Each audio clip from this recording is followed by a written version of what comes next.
activities. This is the only ask. We are deeply concerned, by the way, by the violence in Gaza with loss of over 58,000 innocent lives, predominantly women and children. And now we are watching last few days the hunger issue. We call for an immediate ceasefire, durable peace, and rebuilding of Gaza. A two-state solution is the only path to lasting peace. Pakistan declared foreign policy for decades, a two-state solution with Palestine having its own homeland, a contiguous, secure, stable, sovereign country for the Palestinians, with Al-Quds al-Sharif, its capital, and pre-1967, its borders. On Iran, Pakistan calls for de-escalation dialogue. We supported regional diplomacy and we tried to prevent the enlargement of what we saw over 12 days war between Israel and Iran. We'll continue to support and encourage Iran for dialogue and diplomacy. And I believe, again, as a neighbor, we are performing this as a duty, not as an obligation. Dear friends, ladies and gentlemen, I will conclude by underscoring that Pakistan seeks peace with dignity. We seek partnerships grounded in mutual trust and respect. And we seek progress for our people, for our region, and for the entire world. I thank you for your time, your patience hearing, and your anticipated questions, obviously. I'm cautioned already, and your enduring commitment to future where the US-Pakistan partnership can rise above history and help shape it. I thank you all. नाइब वजीर एआज़म और वजीर ख़ारजा इसहाक डार इस वक्त Washington में अमरीकी think tank से खिताब कर रहे थे, जिसका कुछ हिस्सा आपने मुलाहिज़ा किया।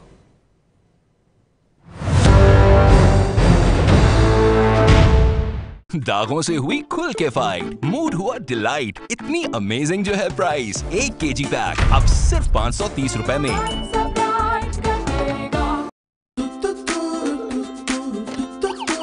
अरे अम्मी की बर्थडे है, फोन करना नहीं भूलना। हाँ, ओके।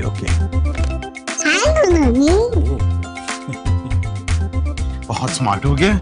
होगा कैसे नहीं, पहले 3 साल में बच्चों का ब्रेन 3 गुना बढ़ता है। मैं इसे देती हूँ नेस्ले लैक्टोग्रो विद एक्टिव प्रो, जिसमें शामिल है प्रोबायोटिक्स और खास न्यूट्रिएंट्स बच्चों के ग्रोइंग ब्रेन के लिए। Nestle Lactogrow, grow active with active pro. Big friends Rio में है yummy strawberry and creamy vanilla के डबल फ्लेवर्स, जिससे मिले लंच टाइम की double treat.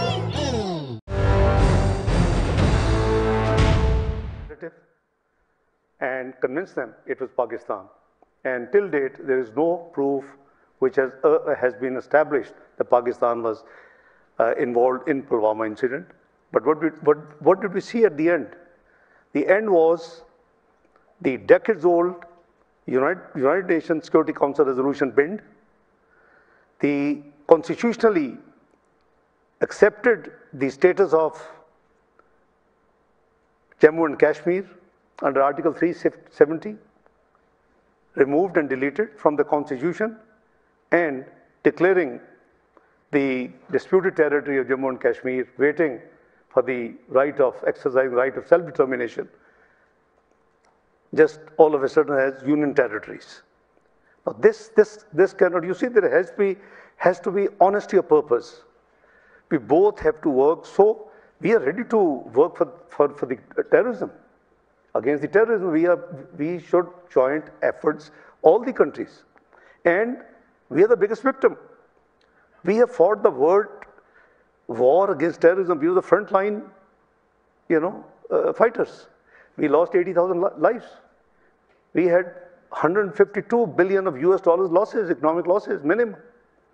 Our total debt and liabilities external is 130 billion. So nobody should tell us that we are not serious in, and we eradicated terrorism. 2013 to 2017, if you see the data, 2012 close and 2017, it was our political party's government in Pakistan. Prime Minister was Mr. Nawaz Sharif. I was Finance Minister of Pakistan. I was financing all that, hundreds of billions. The US leadership at that time used to say that if General Musharraf couldn't do this great job, couldn't have the courage, Benazir Bhutto couldn't start it, if this government of Prime Minister Nawaz Sharif does this job, it would be a great service to the world history. And we did it. We delivered. Anyway, there was some subsequent mistakes. Obviously, I don't want to go into detailed, discussion because we have limited time. But then, the next government opened up the entire borders.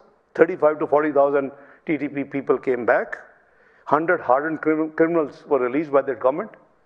And there was resurrection of terrorism in Pakistan. But we are still committed to just eradicate this menace from our soil, inshallah, God willing. Talk about the conflict with India. There was a point where there was dialogue, obviously. More than a decade ago, there were actually genuine discussions, all sorts of confidence building and exchanges. And then, of course, that receded. Do you see that as a possibility again? And are there steps, concrete steps Pakistan could take to bring back that dialogue that existed before? Well, it takes two to tango. We can't unilaterally do it. We are willing. 10th of May, when our operation in defense of our own, sovereignty, protection of sovereignty and territorial integrity ended. It was around 7:45 a.m. Pakistan time. I had a call from Secretary Rubio around between 8:15 and 8:20. India is ready to cease fire. Are you ready? I said, we never wanted to start. We never wanted to start. If we had anything to do, we would not have offered within 3 days an independent international number of groups as terrorist organizations in Pakistan, and most recently this resistance front that initially took the responsibility for this attack in Kashmir and later withdrew that responsibility. What would you say to the US in terms of how Pakistan is trying to shut down some of these designated groups? Is the government trying to cut off their fundraising, prevent them from training and so on? You see, it is evidence that they were involved. We have no objection to that. Obviously, it's a sovereign state decision. But surely, I can guarantee you that this TRF has nothing to do with the Lashkar-e-Taiba LET, which has become defunct years ago. I remember when I was finance minister 2013, 17, it was all actions were taken at that time. Did this come up today in your discussions with Secretary Rubio and the other officials? Well, because we have not objected to this thing. Surely, this is their sovereign right, and I'm sure they would have substantial evidence. They would not have done it only to please India. India has been dying to do it, but linking it to a defunct, outfit, that is unfair. We are okay. We have no issue at all. When you met with your American friends today, how would you compare your country's relationship with this administration compared to the previous administration? Would you say that, is there any difference in how that's proceeding?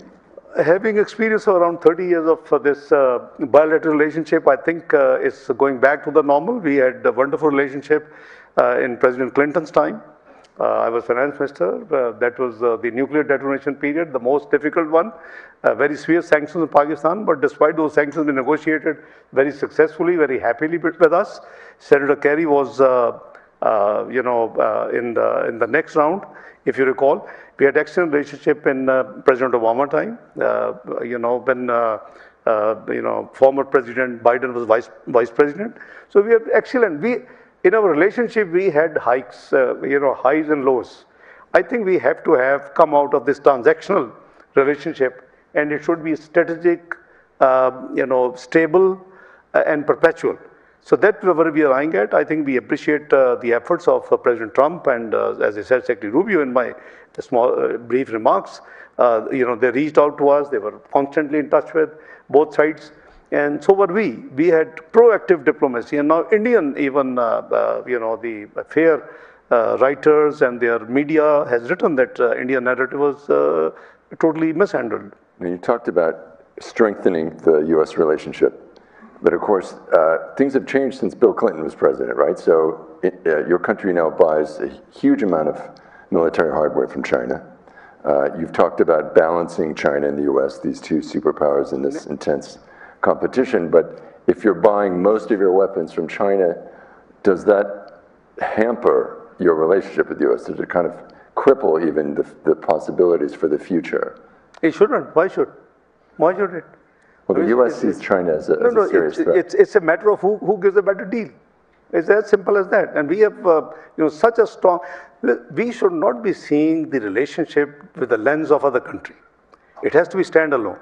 And I did say we have great strategic relationship with China, but we have long-lasting friendship with the U.S. All the time.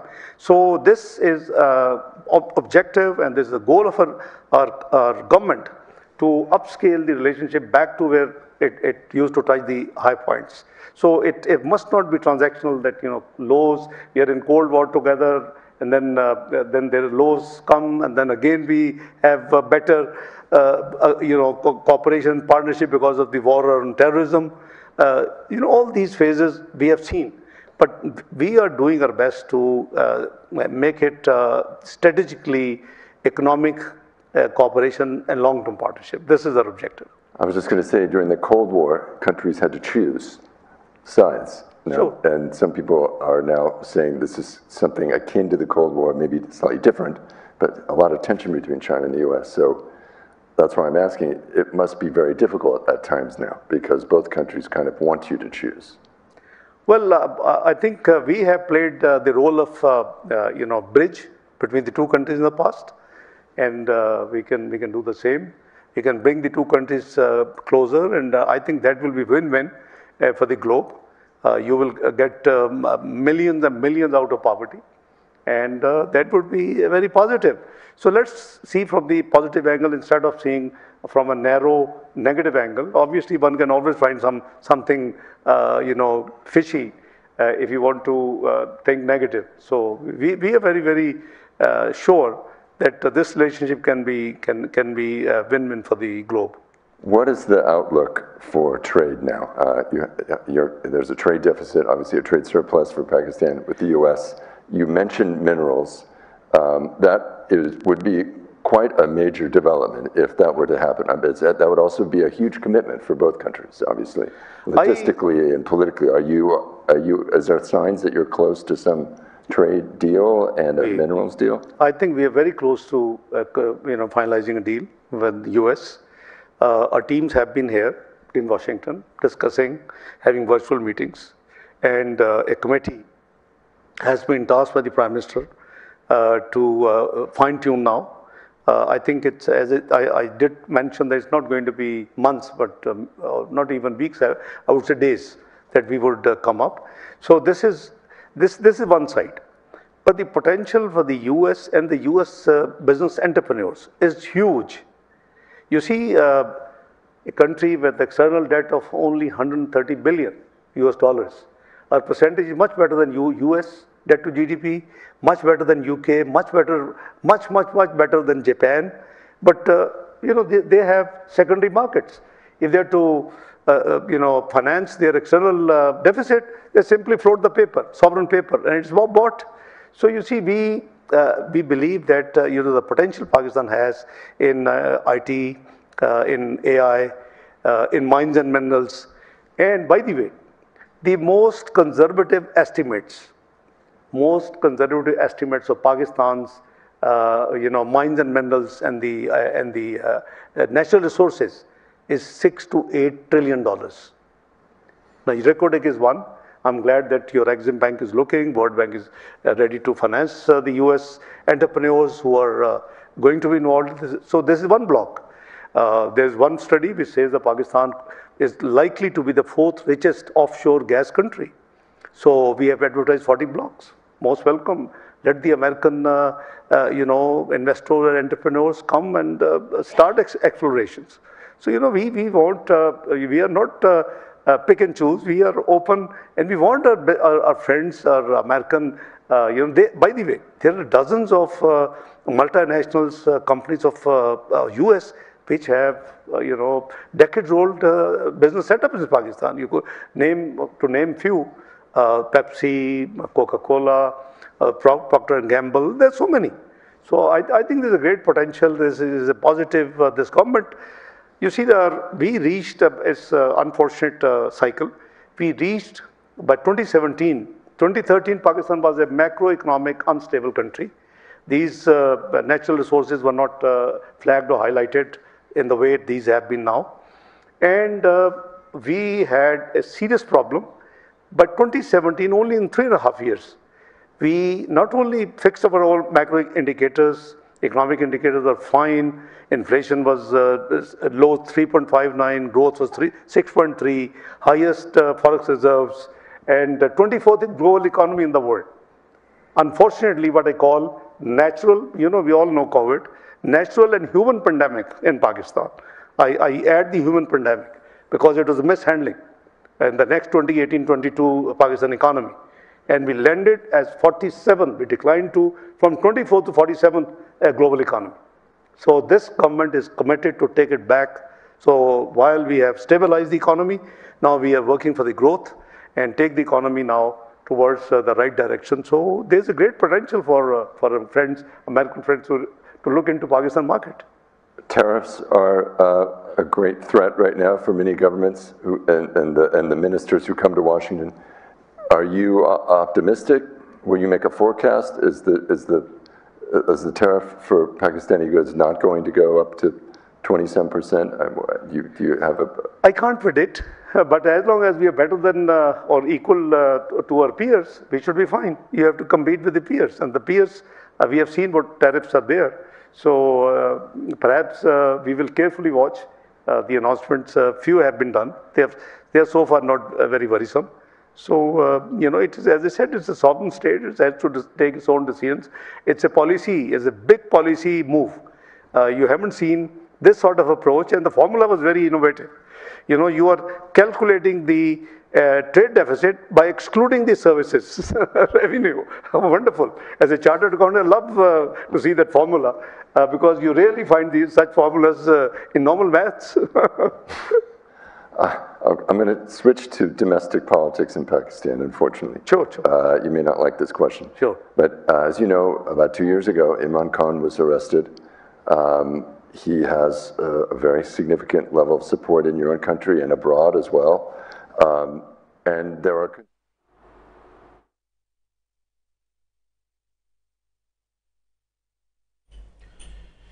वज़ीर ख़ारजा इसहाक डार Washington में अमरीकी think tank अटलैंटिक council से खिताब कर रहे थे। उनकी जानिब से कहा गया कि पाकिस्तान की सबसे ज़्यादा बरामदात अमरीका जाती हैं। अमरीकी मसनूआत को पाकिस्तान में ज़्यादा रसाई देने जा रहे हैं। पाकिस्तान अमरीकी कॉटन का दूसरा बड़ा ख़रीदार है। गुफ्तगू में उन्होंने कहा कि अमरीका ने पाक भारत जंग में अहम किरदार अदा किया।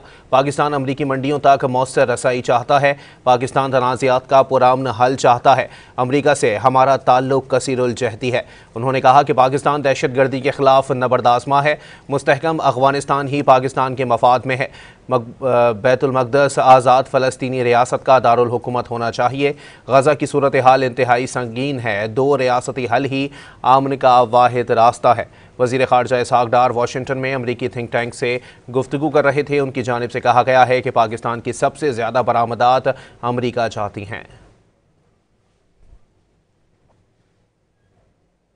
Colleagues, the ceasefire, I will call it, the domestic ceasefire, political ceasefire. So they wound up and everything fine. You see, when you take the state on and you pick up the arms and you do things what happened on May the 9th, unfortunately a man like me cannot even do anything. The due process of law has to take place, which is in progress. So I think we should not politicize anything. For example, if I say that Afia Siddiqui is here for decades and going to be God knows till when, so I think I will be unfair. If your due process for law has resulted in that action, the same applies to everybody. So there's no exception. If you are popular political leader, it doesn't give you license to pick arms, to provoke public, and to go and attack the security installation of a country. This is nothing but treason. So I'm not a judge. I can't do anything. I used to facilitate, but even a man like me can't do anything. The due process of law will take its own course. But I can assure you, this government has nothing to, as you know, that this government hasn't done anything, by the way. The current government hasn't taken any action against. It's the judiciary, it is the caretaker government, it is the judiciary, it is the due process. So we hardly have any right to interfere like any other democratic country in the judicial system. So that's what the fact is. Back to what we were talking about earlier. By the way, we were friends and foes in a life. Imran Khan, before he entered in politics, he was a regular visitor to me for donations for his hospital.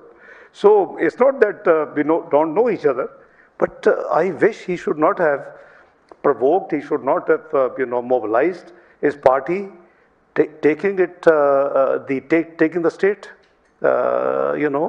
This was most unfortunate. I wish he should have done it. You talked earlier about terrorism. I just want to go back to that one more time. In militancy, there's been a resurgence of TTP to some degree, and there's been accusations that the government in Kabul has somehow given them shelter at times. Do you have any regrets or second thoughts about how Pakistan has dealt with the Taliban over the years in Afghanistan? And did you underestimate or miscalculate, perhaps, about how the Afghan Taliban would operate once in power? Well, first of all, let's talk about TTP, Tehreek-e-Taliban Pakistan. And I have regrets. I am concerned Pakistani. I just explained to you, perhaps one of the most disturbed Pakistani would be myself, who spent hundreds of billions between 2014 and 2017 to eliminate this menace. It is a great friend we talked about, his government. They just released the hardened criminals, over 100. They opened the borders, 35 to 40,000 TTPs came back. The Taliban's came back, they're resurrection. But we haven't given up. We have restarted this progress because it was a political party which did it in 2014, 2017, cleans up. We'll do it again. But yes, as a country, decision was, in my opinion, with hindsight, the most unfortunate one. Should not have. Neither those hardened criminals should have been released, who are now these suicidal bombers leaders, group leaders, nor the border should have been reopened for all these Talibans to come free. And I don't know whether you remember somebody said that I am only here in Kabul for a cup of tea. That cup of tea has caused us the resurgence of the militants in Pakistan, unfortunately. So I would like to open up the questions to the audience here and online. To the Pakistani government. Thank you so very much. For the sake of democracy, for the sake of helping Afghanistan, you must be aware, my friend, that Pakistan has not yet recognized the interim Afghan government, number one. We have engaged themselves and we have taken actions 19th of April, 17th of July for the benefit of the people of Afghanistan. Because you cannot, as a nation, many countries, for example, they have upgraded their diplomatic relations from charge d'affaires to ambassadorship. We have done it very recently, but many countries have done it long time back. And the government in Afghanistan recently has been recognized by one of the P5 members of the UN Security Council. So we are ready to do anything positive, engage in the interest, but we don't want to meddle in the internal affairs, nor we expect anyone to meddle in our internal affairs.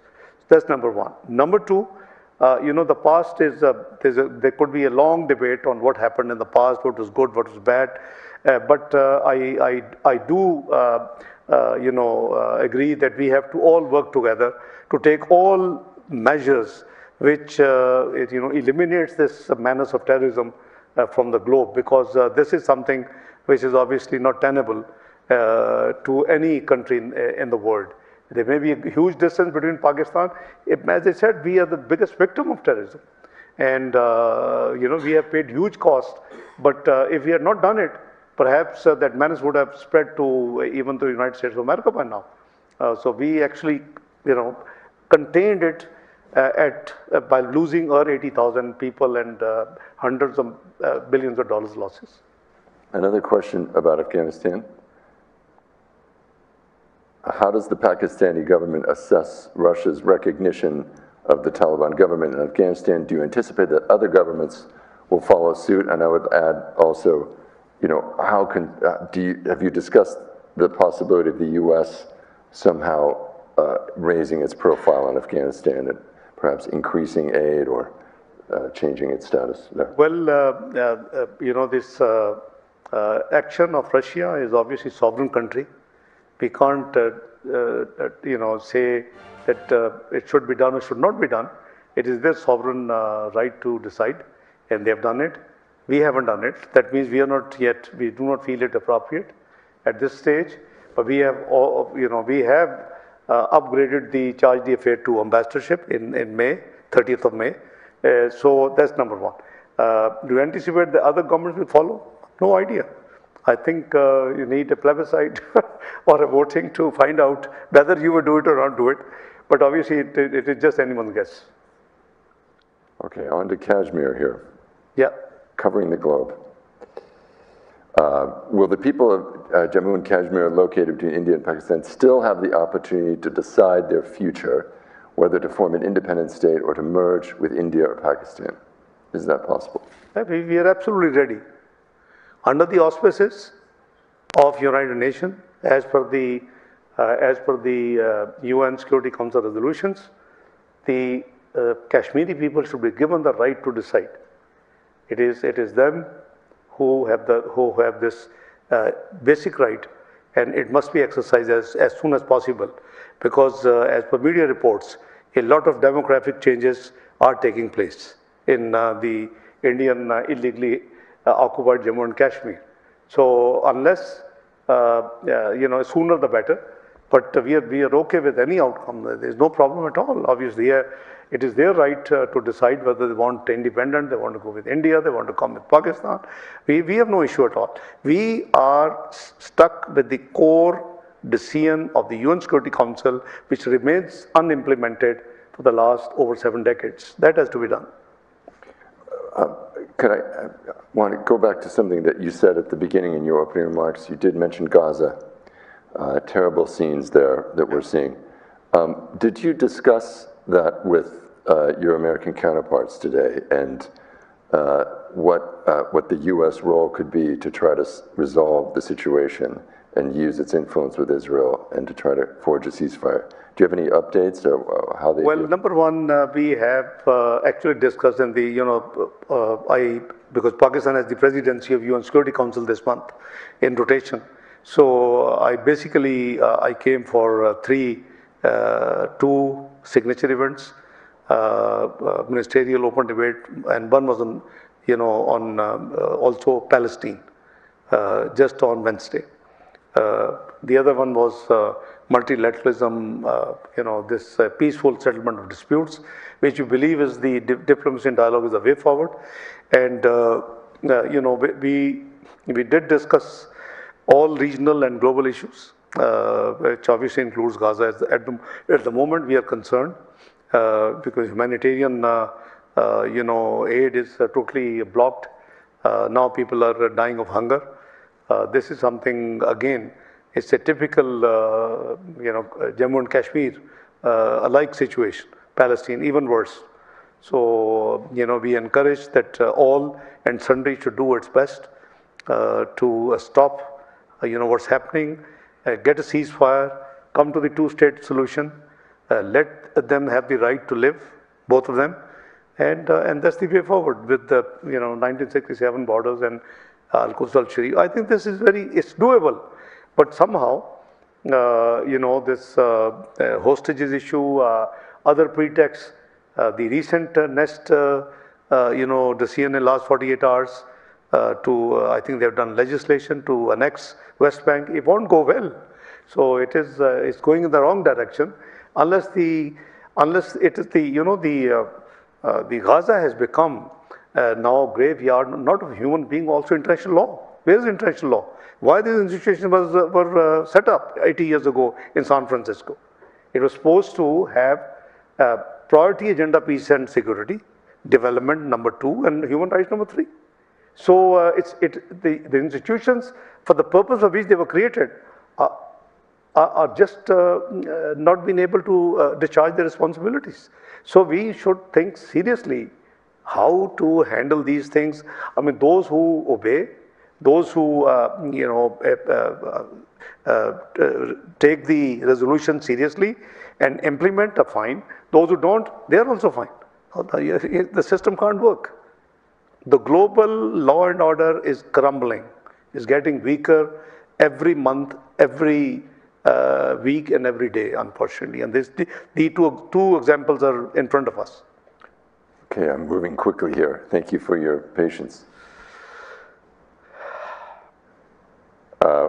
You recently said that Pakistan intervened to block the naming of the Resistance Front in the United Nations Security Council statement on the attack in Kashmir. Now America has officially designated the group as a terrorist organization. I know I asked you about this, but... Yeah, let me explain to you. There's a timing difference. When the Pahalgam took place, it's weeks old story. There was a draft resolution moved by United States, I think. It had 2 ingredients. Pahalgam in India.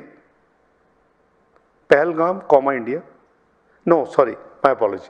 Pahalgam with no place. And number 2, it said TRF put the responsibility. We just took principled position. Pahalgam is somewhere. If I say London, London is more than one. In England, there is London, London is also another place. So we said put in Jammu and Kashmir, number 1. We blocked that resolution till our reservations were settled. TRF, we said show us any evidence. If they are responsible, it was just within days of that incident. We're talking April. So and everybody, including the United States, accepted it, by the way. After Pahalgam, it was written Jammu and Kashmir, and TRF was deleted. I mean, we don't carry veto power. So after that press release went public. So now if they have, as I said, they have evidence, and they're doing it, we are not owner of this action as a country. It is US action, fine. They must have seen, necessary requisite to designate somebody, fine. But where it is linkage indirectly to LET, that we have clarified. So at that time, we were neither given any evidence nor any claim of TRF that we have done it. Under those circumstances, we can't go presumptive. So, and there was accepted, a position was accepted by all Security Council members, the permanent as well as the elected. And it was amended. So if you see the press release on Pahalgam, you will not find TRF. My position, which is quoted, is at that time.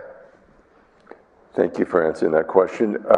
Thank you for coming here today. It's a pleasure.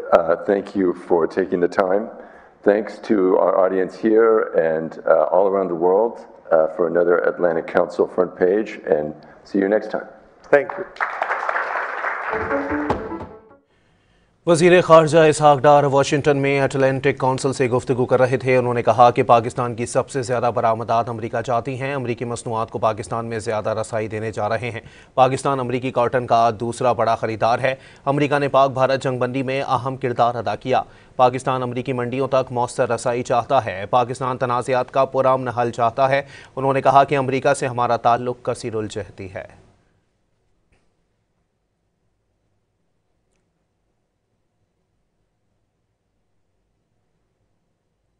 यहाँ वक्त हुआ एक break का। उससे